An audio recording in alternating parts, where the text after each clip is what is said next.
Salon KAFCEN India. Akapta!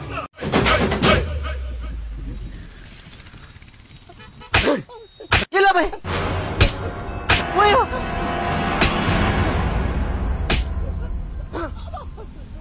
Shi fa danwa gaba ɗaya tsinduma ne a cikin tunanin anti. Mu ma ji da wannan, rike ka ga. Danwa! Kai! Ya kawai kake ta wani sassan baɗarsa, cikayi! To kai me naka a ciki? Ka je mana kawai ka yi aikinka, fece! Ni ba irin waɗanda za su nutsu bane yayin da ake rashin adalci a gabana! Makabcin rashin adalci ne ni, cikayi! Kar ka shiga abin da bai shafe ka ba dan uwa, kawai ka je. Kai, duk wani abin da ka gana yi ga cikinsa to ka sani cewa hakan yana nufin ina bukata ne. Ka fahimci magana ta? Kana nan kamar kumburarren sa?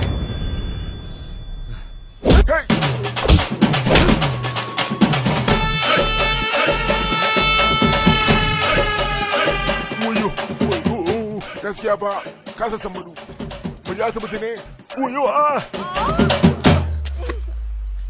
Wayo, danwa, ka san ko me fara a can wajen? Ina sane. Mazga ka sha. Ka san haka? Shi ne kuma baka kwace na hannunsa ba, ba za ka taimaken ba. Da jin karfin gwiwa kana nan shi yasa na shige masa. Me yasa baka zo ba to? Me kuma na juya fuska ta can wajen, bayan ni da ne tambaya ina ta nan.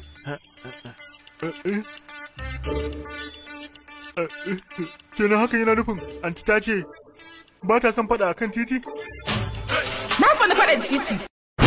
Ku kwamuso ku san gamo ku kundume ku suburbune.